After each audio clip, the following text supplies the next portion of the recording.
Soldier acted like a jerk. Karma slapped him hard. The smell of disinfectant and wet dog hung heavy in the air, a familiar comfort to me. It was Tuesday, which meant double-booked appointments and a symphony of meows and barks echoing through the clinic. I was elbow-deep in a particularly matted Persian cat when he walked in. Sergeant Miller. The name was crisp, military, and matched the man perfectly. He stood ramrod straight, even in civilian clothes cargo pants, a black t-shirt stretched taut across his chest, and a buzz cut that looked freshly shaved. Trailing behind him was Bella, a beautiful, albeit itchy-looking German shepherd. Sergeant Miller, appointment for Bella. Emily, our resident queen of sarcasm, chirped from behind the reception desk, her tone just a hair too sweet. I could see the glint in her eye. She already knew. Everyone knew. Yes, he barked, barely acknowledging her. She's been scratching like crazy. I need someone to look at her now. Emily's smile didn't falter. Dr. Davies is running about 30 minutes behind, Sergeant. We can get you checked in and Bella can wait comfortably in the waiting area. He scowled. 30 minutes? I don't have 30 minutes. I'm a soldier. I have responsibilities. He puffed out his chest a little, glancing around as if expecting applause. I sighed internally. Another one. The base brought all kinds. Most were fine, grateful for our services, but a select few seemed to think their rank entitled them to, well, everything. I'm sure Bella understands, Sergeant, Emily said, her voice dripping with faux sympathy. We'll do our best to get you in as soon as possible. He huffed and reluctantly filled out the paperwork, his jaw tight. He kept glancing at me, probably assessing if he could get away with pulling rank. I just kept wrestling with the Persian cat's knotted fur, pretending I didn't notice. Eventually, Dr. Davies managed to squeeze Bella in. I was assigned to assist. Miller followed us into the exam room, standing close enough that I could smell his cheap cologne and the faint scent of gunpowder. So, what's the deal? He demanded, crossing his arms. She's been scratching for weeks. I need it fixed. Now, Dr. Davies, bless her heart, maintained her professional calm. We'll need to examine Bella first, Sergeant. Can you tell me what you've tried so far? He launched into a lengthy monologue about different shampoos, ointments, and home remedies, all delivered with the same air of authority he probably used to command troops. I listened patiently, taking notes, trying to glean any useful information. When he finally paused for breath, Dr. Davies began her examination. She gently palpated Bella's skin, noting the redness, inflammation, and small lesions. It looks like a classic case of allergic dermatitis. Sergeant, we'll need to run some tests to determine the underlying cause. Allergic dermatitis. Miller scoffed. That's it? I've been fighting for this country, dealing with real problems, and she's got allergies. I bit back a sarcastic remark about how animal suffering wasn't real suffering. Instead, I focused on Bella, who was thankfully being a perfect patient, tail wagging softly. It's a common condition, Sergeant, I said, keeping my voice neutral, and it can be very uncomfortable for Bella. We can run an allergy test, but that will take time. Time I don't have, he snapped. Just give me something to stop the scratching. I'm not paying for some fancy test. Dr. Davies sighed almost imperceptibly. We can prescribe a short course of steroids to relieve the itching, but it's not a long-term solution. We really need to identify the allergen to prevent future flare-ups. He grumbled but eventually agreed to the steroids. As I prepared the injection, he leaned closer, his voice low and menacing. You better know what you're doing. That's my dog, and I don't take kindly to people messing with my dog. I met his gaze, unflinching. We're professionals here, Sergeant. We care about all our patients. He seemed momentarily taken aback by my directness. He straightened up, cleared his throat, and mumbled something about being careful. The rest of the appointment was thankfully uneventful. As he was paying, he tried to haggle for a military discount, which we didn't offer. When Emily politely declined, he threw a $20 bill on the counter and stormed out, muttering about unappreciative civilians. Emily and I exchanged a look. Oh, this is going to be fun, she said, a wicked grin spreading across her face. Fun turned out to be a massive understatement.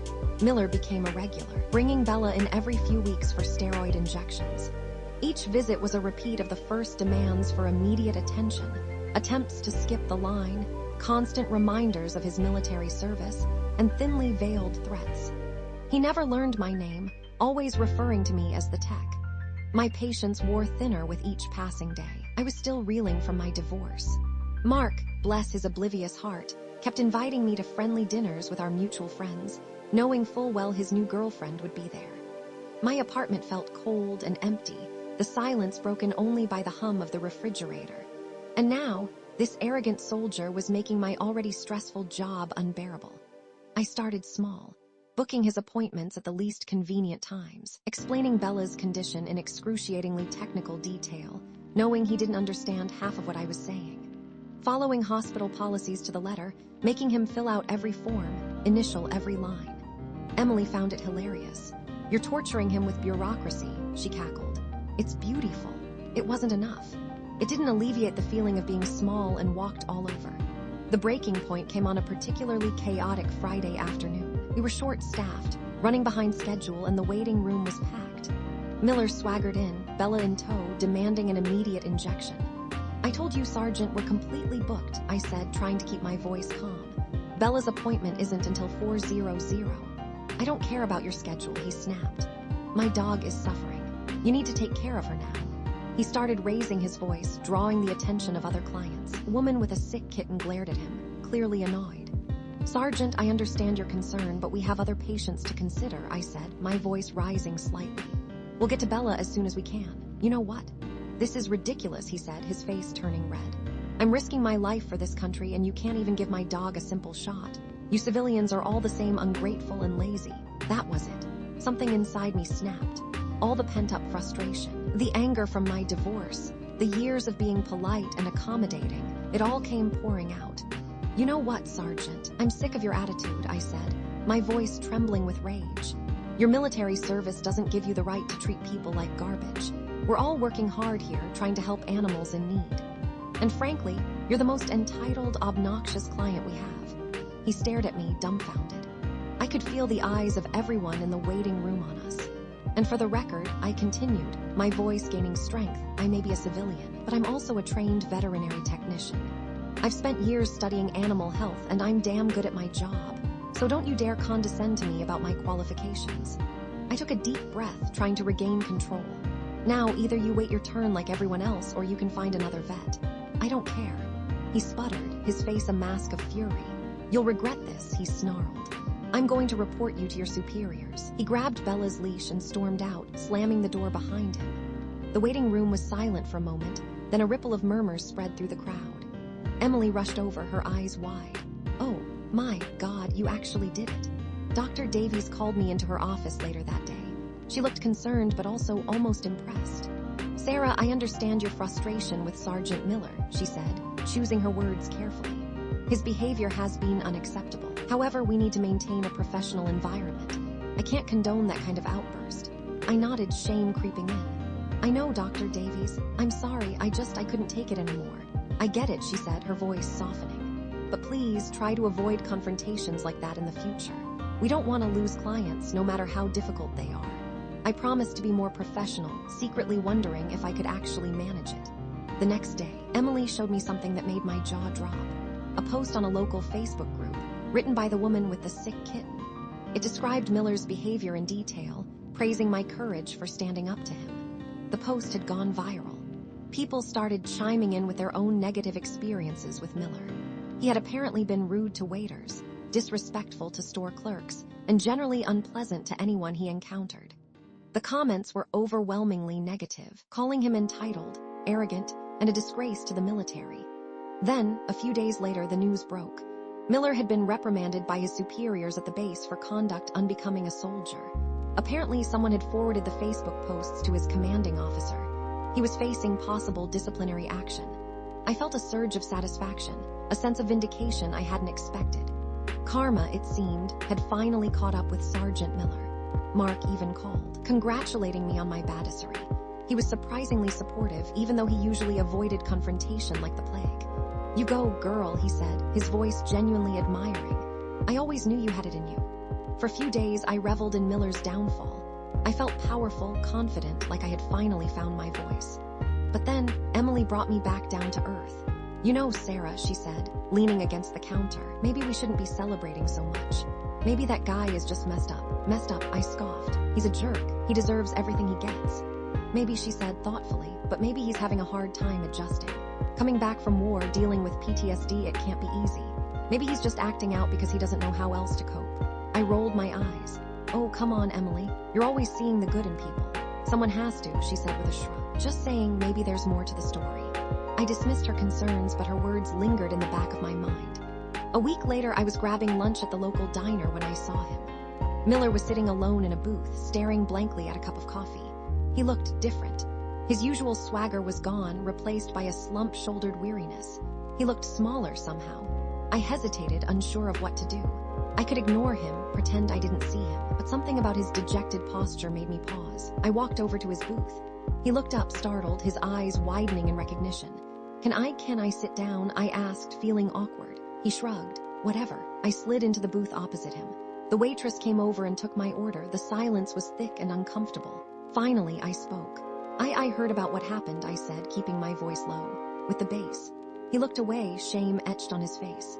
"Yeah," he mumbled. "It wasn't pretty." "Look," I said, "I'm not here to gloat. I wanted to say that I'm sorry. I didn't mean for things to escalate like that." He looked up, surprised. "Why are you apologizing?" "I was the one who was being a jerk." "I know," I said, "but I could have handled things differently. I shouldn't have lost my temper." He sighed.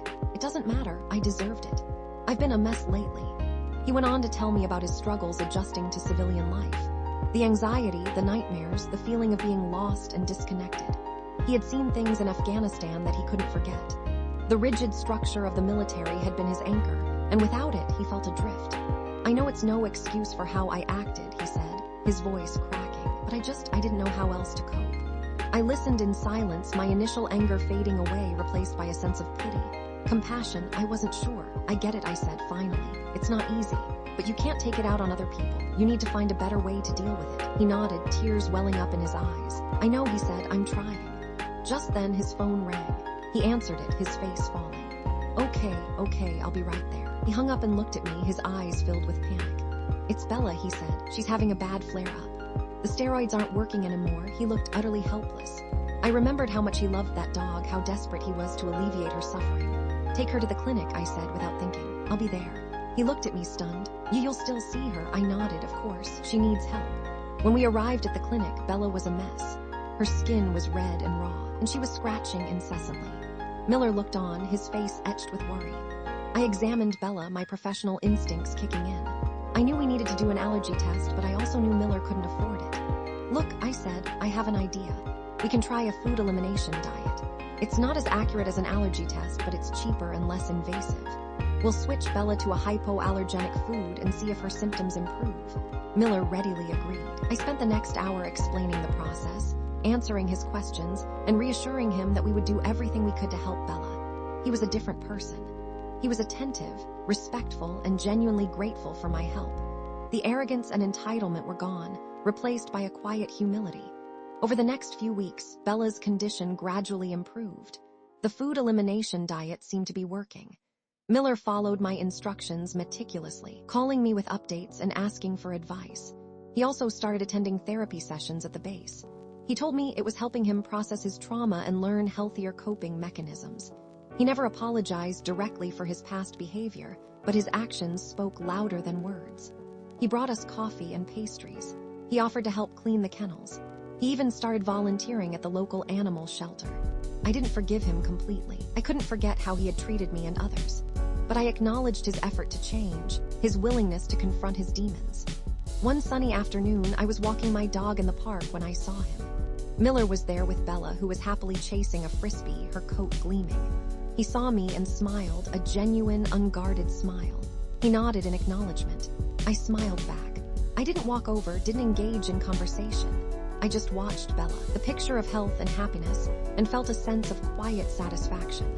I had stood up for myself, and in doing so, I had inadvertently helped someone else. Maybe not in the way I expected, but in a way that ultimately mattered. My job will always be hard. I still miss Mark some days, but as the disinfectant smell hits my nose, I know this is where I am supposed to be.